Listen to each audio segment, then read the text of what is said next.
Hello everyone, we're back again with another video. In this one we're going to do something similar to how the last one was, where we are going to kind of analyze some games, go through some misplays, kind of see where I was like going with lines, and I'm going to explain like what I was thinking at the time. The deck has been pretty much the same the entire time. I believe in all of the games I'm going to show today.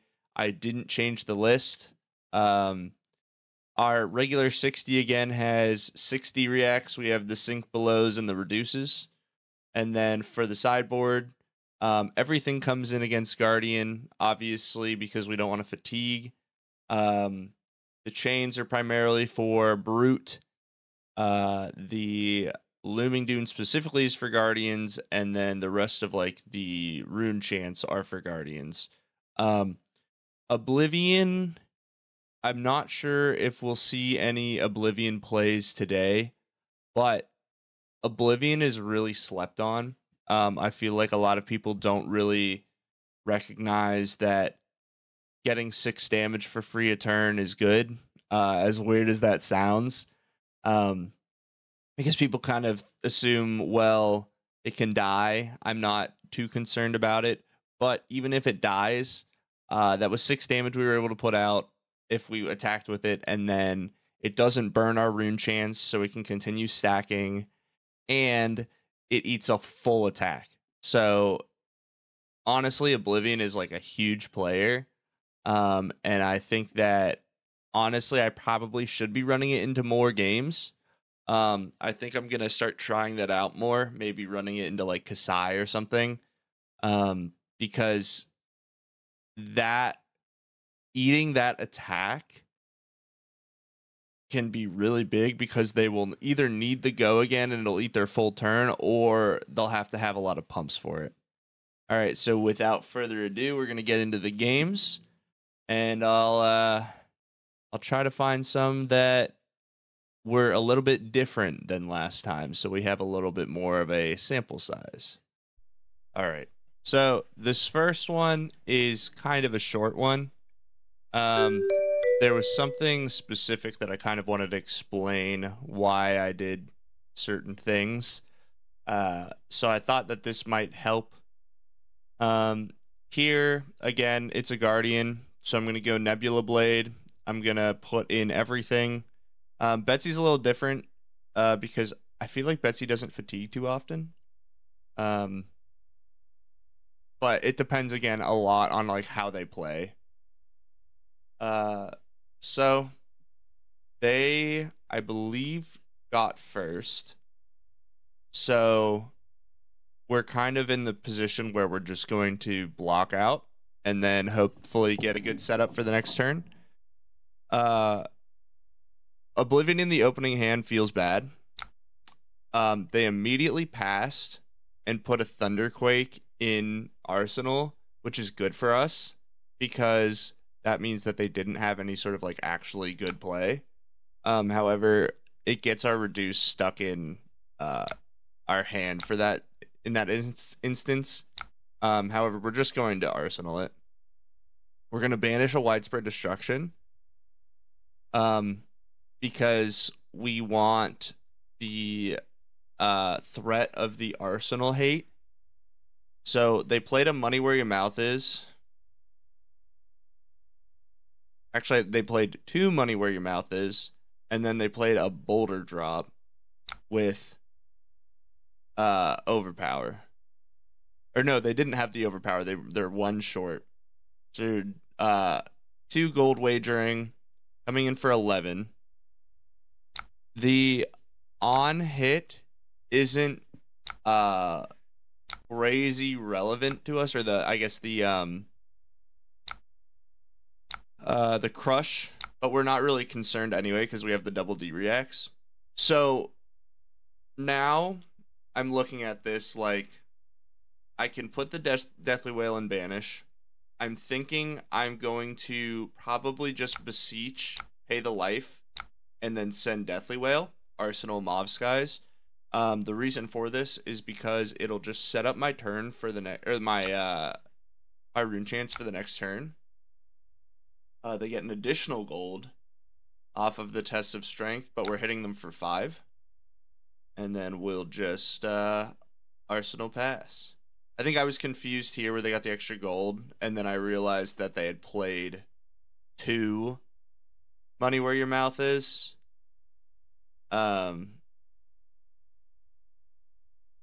Because Talishar does struggle in like clarity sometimes. Like I didn't realize at first that they had played 2 because I saw the effect of 1.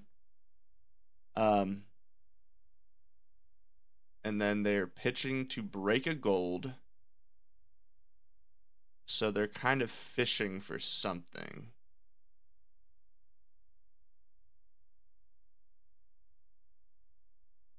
I'm thinking, so if they send let's say they send a Nothos. They're sending a Nothos.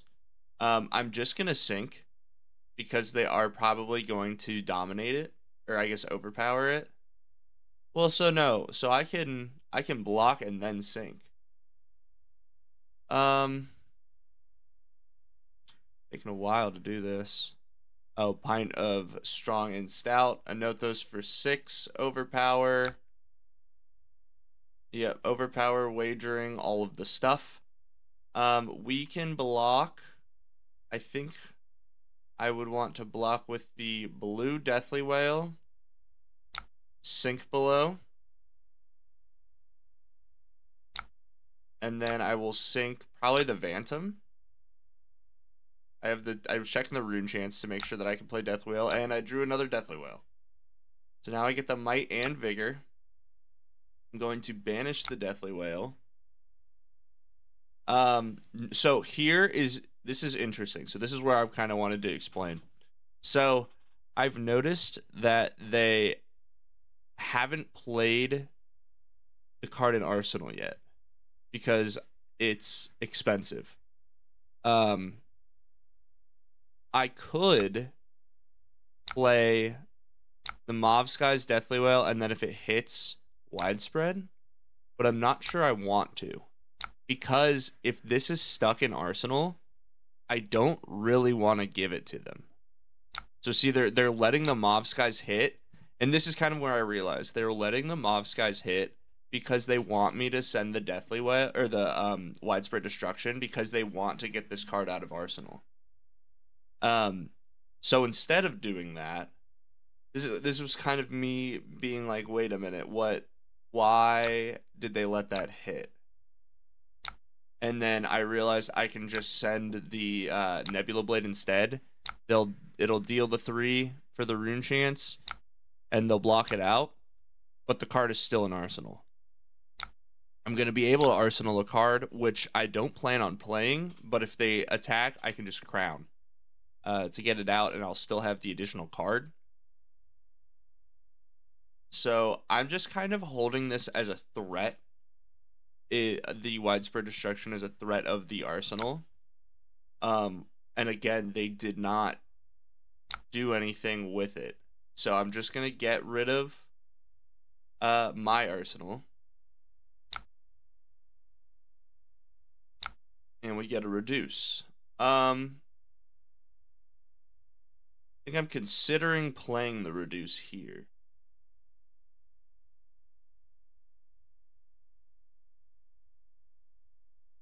But I think I'm going to save it.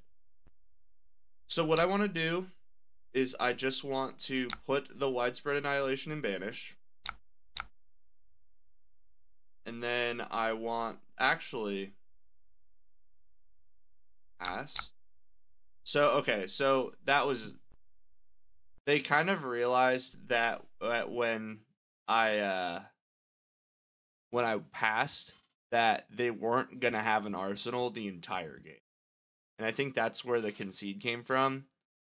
Because they were, let's see the life totals. They were already at 23. They have no access to an Arsenal. And I'm going to have a lot of rune chance for the next turn. And I have 2 in Banish already. Realistically, looking at this, what I should have done is I should have played the reduce that I got off of the crown, putting me at 2 rune chance. Banish the Widespread Annihilation, giving me 3 rune chance. This Grasp now costs 5, so I can pitch the blue Shadow of Ursa and the blue Mauve Skies, and then make the 4th rune chant, attack with the Widespread Annihilation, and then just arsenal the yellow Mauve Skies, and keep the Widespread Destruction and Banish. But that's the reason that I kind of held the Widespread Destruction, is because as soon as I realized that Modern Skies they let hit, because again they blocked with only 4 being 2 equipment pieces, so it was very clear that they did actually want the Mauve to hit, and then they ended up keeping, and I decided not to send it, and they ended up keeping 2 cards in hand after their turn. So yeah, so that's something we have to kind of consider, is like when they give us certain on hits, why? Like what are they trying to do that they're giving us resources that benefit us, and then play around that respectively. So that's that game. And then we'll go ahead and move into another one, because again, that one was a very short game. All right, so the next one's against an Uzuri. Uzuri's kind of weird because unlike Arachne, Uzuri normally plans to go for a lot of damage rather than like decking out. But they still can. They can still pivot into like a fatigue. So I'm just gonna put everything in. I'm gonna bring Flail and Scepter. Because the Grimoire is a lot of the times used in like an AB sense, and I don't actually generally use I don't use like its banish effect too often. I'm double checking equipment. I think I will banish a Deathly Delight here. Probably Grasp with the Shadow of Ursa and hold on to Deathly Delight. Okay, this is a misplay already. Oh, so I was checking to see that they didn't have AB originally, or like on the when I was looking at the equipment. The issue is I forget that Arcane Lantern is a thing. Wow, I'm lagging a lot this game. I forget Arcane Lantern's a thing sometimes, so I don't see any AB on the equipment, and then I think, oh, well, they don't have AB, which obviously they just did, and then I'm like, oh, shit. They played a Sigil, so that was definitely a misplay. Always check to see that they have AB, and don't forget about Arcane Lantern. So they're going to isolate. Isolate's tough because the Dominate will prevent us from reacting in response to Uzuri. I have a really bad hand to start with here. There isn't a whole lot I can do with it. And especially if this is a CNC that they're getting, then I just lose the arsenal. However, it's not. So I think I should play the Reduce here. No, I'm planning on banishing the Reduce. I'm thinking about just taking the damage, banishing the Reduce, and then using the Rude Blood Incantation with Oblivion and Scepter. That's probably where I'm going with this. Either that or playing the Mauve Skies and the Deathly Delight. Yeah, Mauve Skies. Deathly Delight.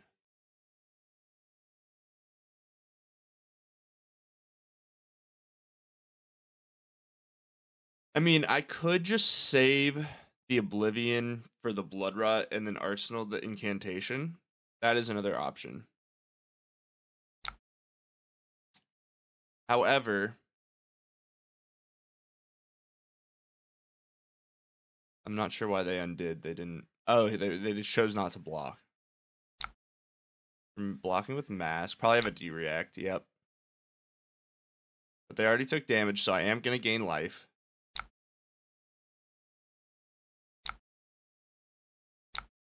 Yep, and then flail, because the flail is essentially free. So I am going to arsenal the incantation and use the Oblivion for the Blood Rot.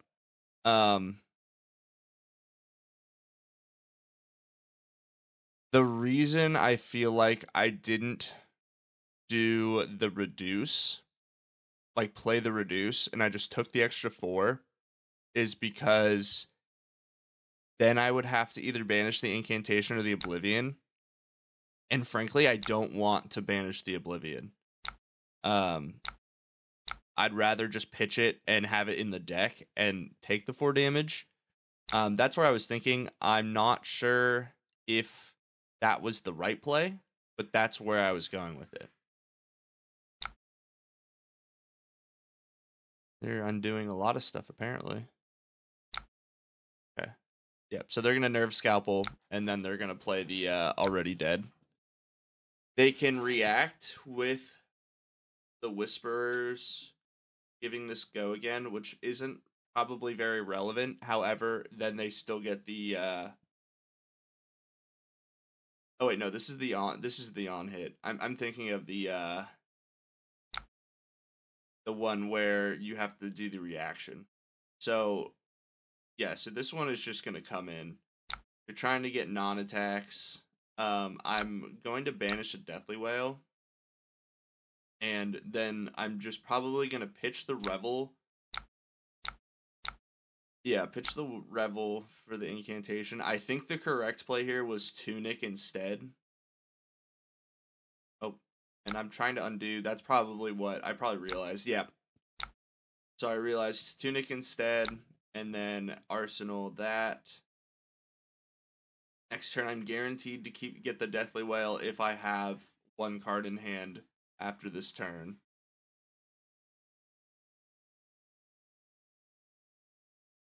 With my current hand, I like trying to probably block with the Deathly Wail, keeping the other 2.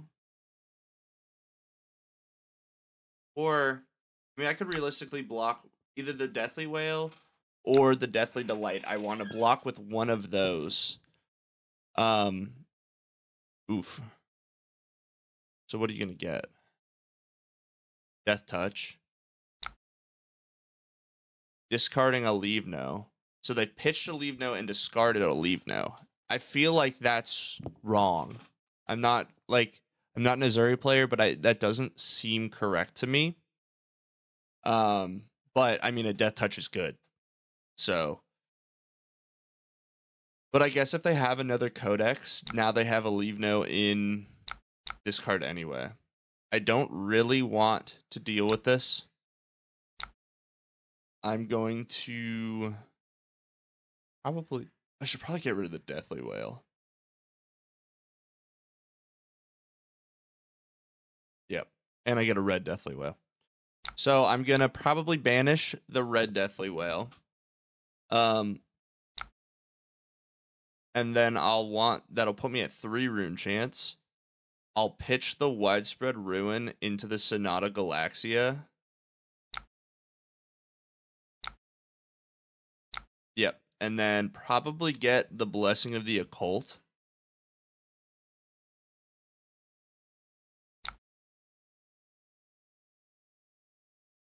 Because I don't really need another incantation right now. Yep. And then I can just come in with a Deathly Wail. And I'm going to have 4 rune chance next turn guaranteed, so I can play anything that I want to out of Banish. They're taking all the rune chance. I'm going to have 5 guaranteed. Let's see if this hits. I have the Revel in Arsenal still. They're going to block with 2. And I'm going to take 1 from Blood Debt. They're going to come with an E-Strike. E-Strike from Arsenal. For 7, um, I can. So I probably want to save the Mauve Skies. I'll probably just sink and then sink the Phantom. Although I probably should have blocked with the Phantom and then and the sink. This puts this I'm gonna be at 4. This is good actually. Okay, so I can banish the Widespread Annihilation. I can play the Mauve Skies.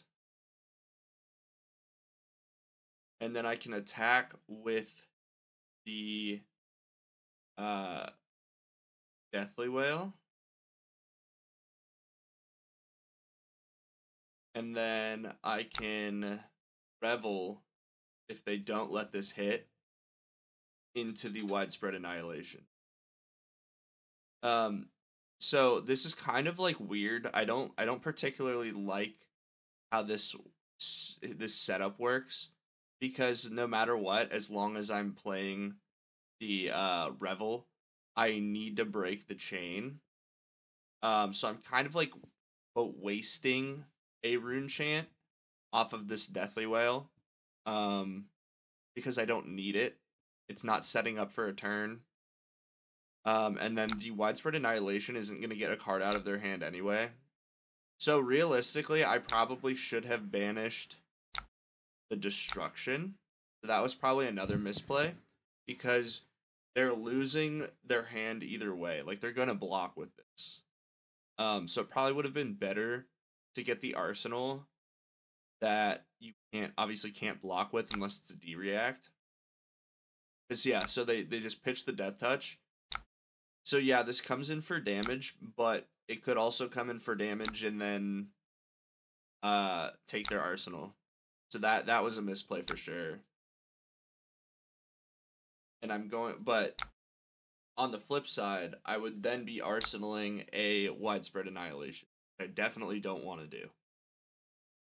This isn't super hot. Probably what I should do, and I'm not sure if I do it, I should banish the Urser, play the Urser banishing the Deathly Whale, yeah. I should have played the Urser banishing the Deathly Whale, and then played... Actually, no, I'm second guessing it. This might be correct.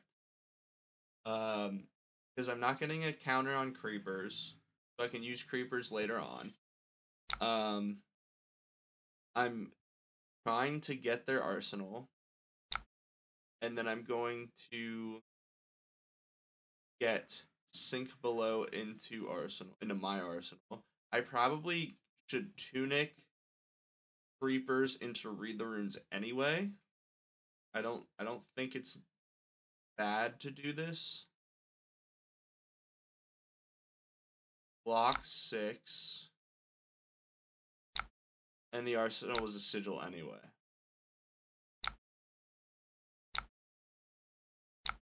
Okay, yeah. So I am going to do that. Get the read the runes out. Now, this isn't a super hot turn.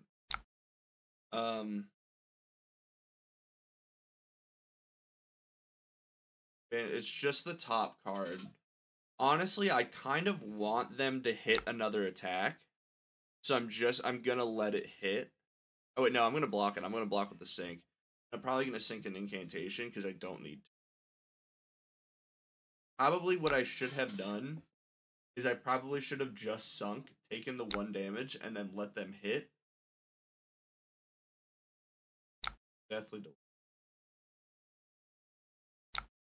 Probably banish.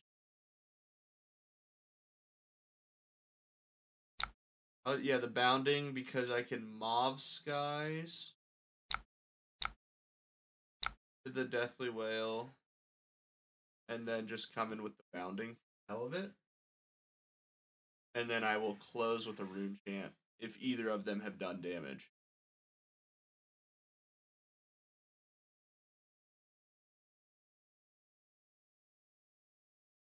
Looking back on it, I guess the Widespread Annihilation versus destruction turn didn't really matter. Because yes, I got a death touch out of their hand, but their arsenal was a sigil anyway, so they just play that. They're blocking with a shred. I actually like that a lot because the less shreds they have, the better for me. Um, but they let it hit anyway. So we're at 2 rune chance, and I might as well just send the demi because I'm gonna be at 3 next turn if I keep a card. Because when I close chain, I'll have the one from Deathly Whale, and then I will have the banished rune chant and incantation. See if they block. It's gonna take 1. And I have nothing in banish. This is a bad turn. It no attack. This I'll go to 3. I think probably what I should do.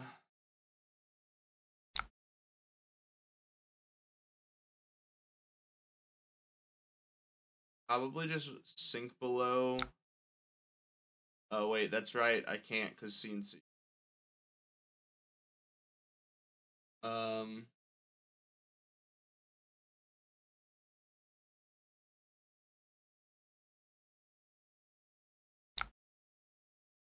I think this is when I realized, wait, this is a CNC. I can't. I realized I wasn't gonna be playing an attack, so the creepers were gonna die. I probably should banish the chains. And then it's probably the sink.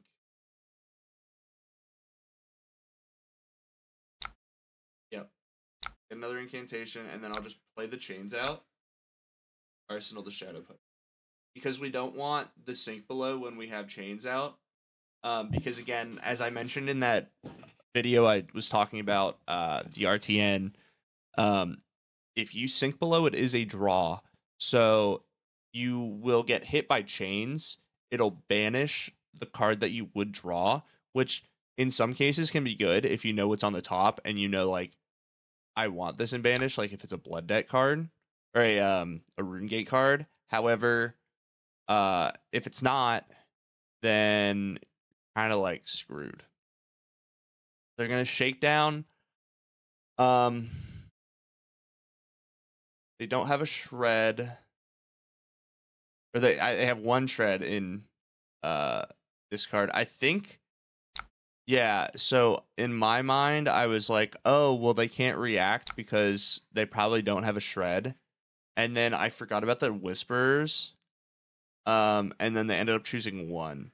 I want them to banish either the Ruin or the Delight, but I don't think they will. Yeah, they hit the Reduce, which we don't like. Especially into a Leave Now, because that Reduce would have been amazing. I should have just blocked, realistically. Because I'm not using this hand. Because now I'm gonna have to block with 2 cards anyway. So I should have blocked like Ruin, Delight in the last one. Because now I have to block Ruin Delight anyway. And then I could have played the Reduce. So that was definitely a poor play. I'm gonna keep the chains. I'll probably play the Shadow Puppetry. I think I'm deciding here. Do I want to play the Shadow Puppetry and just use the flail? Because then I'll get 2 rune chance guaranteed. I'd opt not to. So we're trying to set up for like potentially a good turn in a future turn. I think this was probably the wrong play. I think that I probably should have played the Shadow Puppetry and then flailed. I really should have played the Shadow Puppetry and failed, because now I don't even get rune chance from that. And they're going to Codex.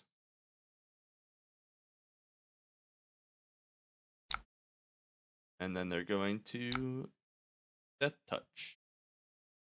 I'll be at 3, and I have 2 Shadow Puppetries. So I'll block with probably the Annihilation and the yellow Deathly Whale. Just block 6 out. Okay, I'm not... Oh, I see what I'm doing. So the reason I'm doing this is because I want to send a double attack turn. I'm not sure how I feel about this, looking back on it. Pay the 1 life, and we're going to Deathly Whale. And then we're going to Deathly Whale again, just out of hand. Because you can do that. They are costs you can pay for. They're not just rune gates, which will get me 4 rune chance. So that is a pretty good setup. Guaranteed 5 because of the 1 incantation that has 1 left. The other one's going to die next turn anyway. So we're coming in with quite a bit of damage. And we're setting up. So this is pretty good. We didn't get the Shadow Puppetry, which is a bit of a shame. Because if it was a 2 cost off the top, that would have been great. Because I could have played the other Shadow Puppetry and then done this, sent that attack, and then played the Deathly Whale again anyway. So that's too bad. But it's overall, I think it's fine. We're getting their Tunic, and we're taking out 2 cards out of their hand. They don't have any silver, so they can't buy back. So they're kind of running low on like block resources. Okay, I was waiting for trying to figure out what was going on. And then we'll just send the Deathly Whale. I am curious. I don't remember what was on top. So we'll see from that.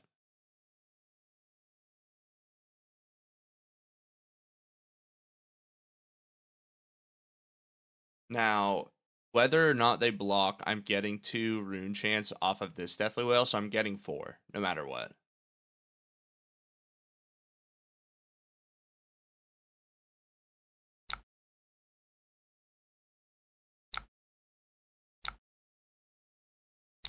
And then I'm just going to take the 2 from the Blood Rot. And then this, coming with this hand, isn't great.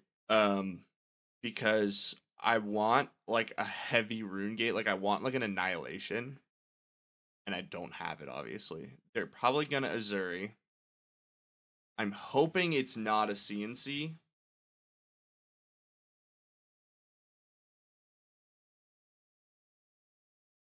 I think what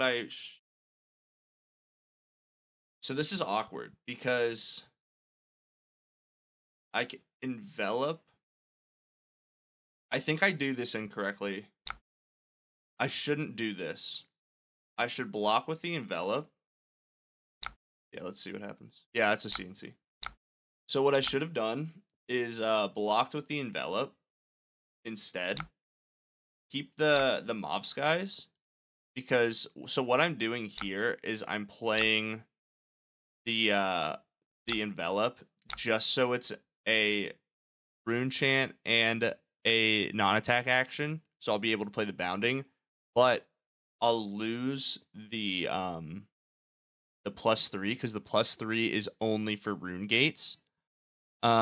So I feel like, what am I doing?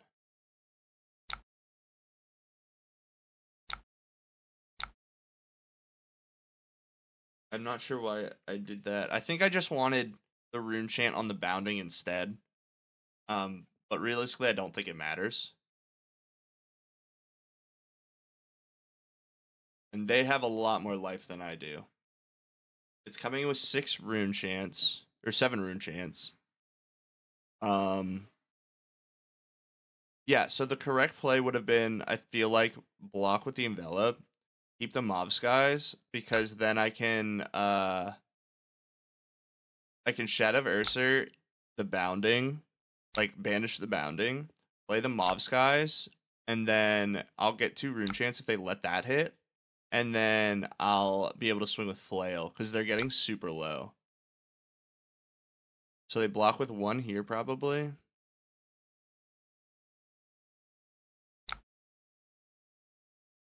Probably react.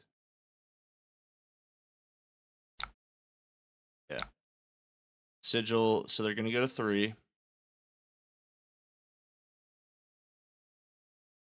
And I'm low, and we don't like being this low. So then I'm going to Tunic. We're not going to pay the life. And then we're going to send 1 Arcane and 4. So they really only need to block 2. Or 3. They can block with a single card.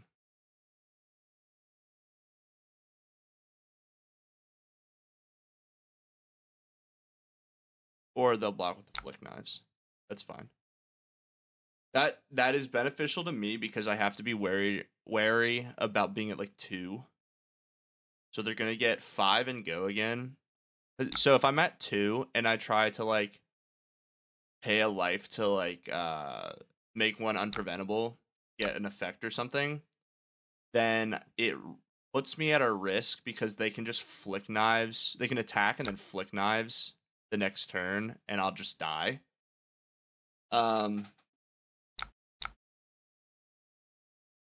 So the reason I'm blocking with the Phantom here is because I don't have the rune chance to not block with it. Eradicate. I can't. I have to block with the Bounding. Probably block with like Bounding. So I have an option. I can block with the Bounding, let 1 hit, which I feel like is wrong. Because I'll probably just die to Blood Dead the next turn. I have to block with the Bounding and then another card. And it doesn't really matter because I'm banishing the last card anyway. They don't have any pumps or shred or anything like that.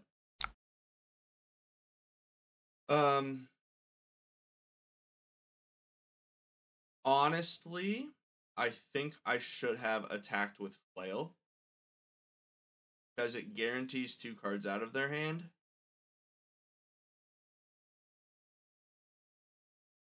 Especially looking at this hand, I should have attacked with Flail. For sure. Because then, like, let's see what their attacks are.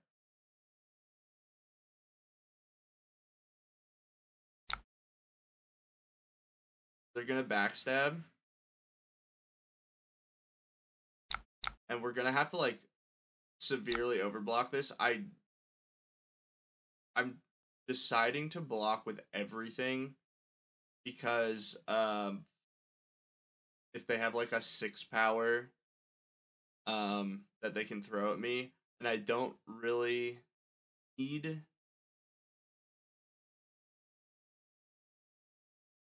CNC, so I'm down to 1.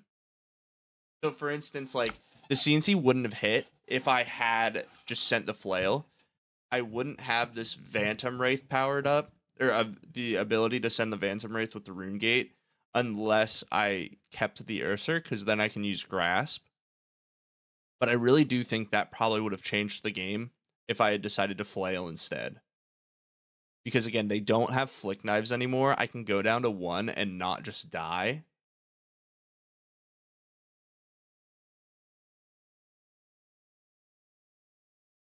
So that was definitely a misplay.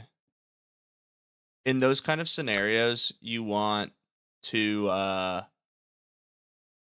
kind of force them to just like, you just have to keep the pressure on. They're at 1. They can't let anything go through. Let's say they have like an all red hand, so they're gonna have to pitch a couple or something for multiple rune gate or multiple rune chance. So yeah, I probably should have just kept going there. This is awkward because I won't have the rune chance to do any sort of rune gate yet. So what I probably should do is block with both rune gate cards. Yep, and then banish the Mauve Skies and then read the runes. This is a really bad position as a Vynnset player. We really don't want to be here, especially drawing no attacks the next turn. That hurts a lot. I have to block the lethal damage. And then they're going to shred it. So now I have to reduce the lethal damage.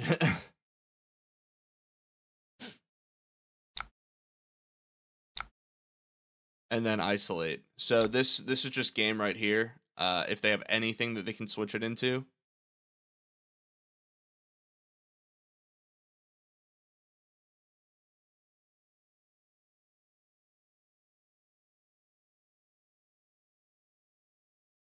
Yep. So yeah, so that was that game. Total damage threatened 99, damage dealt 48. I did 3 to myself over the course of the game. I saw 37 there. So yeah, so there were quite a few misplays in that. I think probably the most egregious one was the flail. I should have flailed when I was at 2 and they were at 1. Because again, they have to block the rune chant, so that's a card. And they have to block the flail, so that's another card. The CNC in that case would not have hit, and they wouldn't have had an arsenal. They could have still played the one attack stealth into the CNC, but with me blocking 7, it wouldn't have killed me. So realistically, like I was at the same position and gave them an arsenal. So that kind of swung the game, I feel like, which is weird because it seems like such a minor decision, but it had such a major impact. I mean, obviously there were quite a few misplays throughout the game. This one I think was like super late at night. I think I was exhausted. So I just like wasn't really thinking through. But that kind of stuff can happen, and you kind of have to take the time and reassess every turn. Where am I at? What am I doing? Especially when you're tired. For instance, yesterday I was at my armory, and I was against a prism. Both of us were at 1, and I was at 2, and he was at 1. And he played an ALS with dropping all cards in his hand, and I had a card in Banish. And I thought I was trying to hurry because we were almost at time, and I swung my flail into the ALS, not realizing that if I had swung the card in Banish, then the rune chance would have gone off and he would have died because he had no resources to AB. But again, I was trying to hurry, I was tired, and those kind of misplays can just cost you the game. I ended up losing just because of that, where he was actually dead on board. There were a lot of other things that didn't line up. I didn't get poppers and all that sort of stuff. It's sort of difficult to lose to a prism unless the prism is on top of it. But they got a library turn 2, and a lot of stuff just really worked out, and I just wasn't there mentally. So yeah, so you kind of have to like reassess every turn. Be like, what do I have here? What do I have? What are my rune chants? What is in my banish? What's in my hand? Where am I looking at this? And then do so according to how the opponent is playing. I mean, that's flesh and blood, obviously. But with Vynnset, I feel like it's more crucial because you have to worry about a couple more resources with the rune chants, the banish, and technically your banish at the start of your turn. That is something I see a lot of new Vynnset players forget. That is not a May trigger. That is a you banish. So they'll block out thinking like, oh, well, I have this in my hand that I can pitch and I can send this attack and everything's great. But then they have to banish one of those cards and it kind of just messes up their whole game plan. So yeah, so those are the games. And in case anyone missed that when I was just explaining the Prism game, the rune chants are actually very specific in their wording. It is when you play an attack action card or attack with a weapon, they go off. However, Spectra, the way Spectra works is when you target it with an attack, Spectra pops and then there's no attack. So in that case, I had an attack and banish that I would play the attack action card from banish, triggering the rune chance, targeting the Spectra. The attack obviously doesn't resolve, but the rune chance still triggered. When I attack with a weapon, the way that works is you activate a weapon attack, you make a target, and then you would attack with the weapon. But because Spectra dies on the target, you actually don't get to the phase where you actually attack with the weapon, so the rune chants do not go off. So you can kind of use that to your advantage. You can set up rune chants and then attack with flail into Spectra. And it kind of just it lets you set up for future turns while also clearing. And a lot of people, I feel like, don't know that. So that's something really important as a Vynnset player to keep in mind, that you do have that option. So yeah, let me know in the comments below. Did you like the video? Did you know about those Spectra interactions with the rune chants? And we'll do, what is your favorite either color or style of card sleeves? Do you like Dragon Shields? Do you like Ultra Pros? Do you like the double matte Dragon Shields? Do you like the glossy and the matte, the printed styles, the just standard colors? Let me know, because I feel like sleeves are something that everyone buys for this game, and I kind of want to hear people's input. Maybe you'll see someone else in the comments that liked something you hadn't tried yet. Maybe you like katanas or something like that. And you hadn't tried them yet, and you try them, and they're amazing. So yeah, let's share some information about sleeves. So let me know in the comments what your favorite kind of sleeves are, and I'll see you guys in the next video. Peace.